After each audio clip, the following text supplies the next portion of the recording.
Guys எல்லாருக்கும் வணக்கம். Welcome back to Pooja's world. இன்றைக்கி சூப்பர் அண்ட் டேஸ்டியான நெத்திலி மீன் தித்திப்பு தான் எப்படி செய்யணும்னு நான் உங்ககிட்ட செஞ்சு காமிக்க போகிறேன். வாங்க எப்படி செய்யணும்னு பார்க்கலாம். இதுக்கு பார்த்திங்கன்னா கடாயில் வந்து 2 டேபிள் ஸ்பூன் எண்ணெய் விட்டுக்கிறேன். அதில் பார்த்திங்கன்னா 20 பல் பூண்டு, அதுக்கப்புறமா ஒரு 10 சின்ன வெங்காயம், 10 to 15 சின்ன வெங்காயம் எடுத்திருக்கேன். அதை வந்து நல்லா லைட்டாக ப்ரௌன் ஆகிற வரலாம் நம்ம வதக்கி எடுத்துப்போம். இது கூடவே பார்த்திங்கன்னா நான் வந்து ஒரு 5-6 பச்சை மிளகாய் வந்து இதில் ஆட் பண்ணிக்கிறேன். உங்கள் காரத்துக்கு ஏற்ற மாதிரி நீங்கள் வந்து பச்சை மிளகாய் இதில் ஆட் பண்ணிக்கலாம். பச்சை மிளகா லைட்டாக வதங்கி வந்ததுக்கப்புறமா நான் வந்து பழுத்த நாட்டு தக்காளியை ரஃப்பாக சாப் பண்ணி வச்சுருக்கேன். அதை வந்து இதில் ஆட் பண்ணிக்கிறேன். நான் வந்து 2 மீடியம் சைஸ் பழுத்த நாட்டு தக்காளி வந்து இதில் ஆட் பண்ணிக்கிறேன். அதுவுமே பார்த்திங்கன்னா நல்லா வதக்கி விட்டுருவோம்.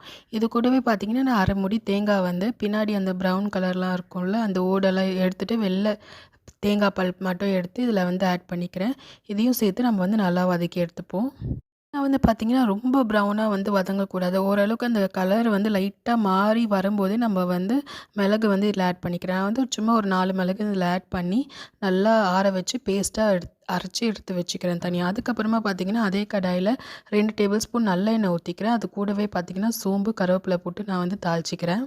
அப்புறம் அரைச்சி வச்சுருக்க மசாலாவை இது கூட ஆட் பண்ணி எண்ணெயிலே பார்த்திங்கன்னா ஒரு 5 நிமிஷம் வதக்கி எடுத்துக்கலாம். நல்லா வதங்கி வந்ததுக்கப்புறமா நம்ம வந்து ஒரு கிளாஸ் அளவுக்கு நம்ம வந்து தண்ணி வந்து இதில் ஆட் பண்ணிக்கிறோம். நல்லா அந்த பச்சை வாசனை போகிற வரலாம் நம்ம வந்து கொதிக்க விடலாம்.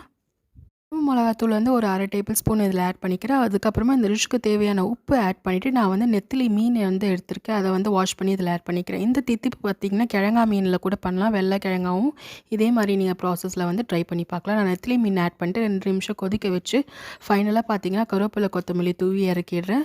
அதுக்கப்புறமா நம்ம ஸ்டவ் ஆஃப் பண்ணிட்டு ஒரு அரை லெமனை வந்து பிழிஞ்சு விட்டு எடுத்திங்கன்னா சூப்பரான நெத்திலி மீன் தித்திப்பு வந்து ரெடி ஆகிடும். இந்த டிஷ்ஷை வந்து கண்டிப்பாக ட்ரை பண்ணி பாருங்கள். எல்லாருக்கும் பிடிக்கும். பிடிச்சிருந்தா சப்ஸ்கிரைப் பண்ணி சப்போர்ட் பண்ணுங்கள்.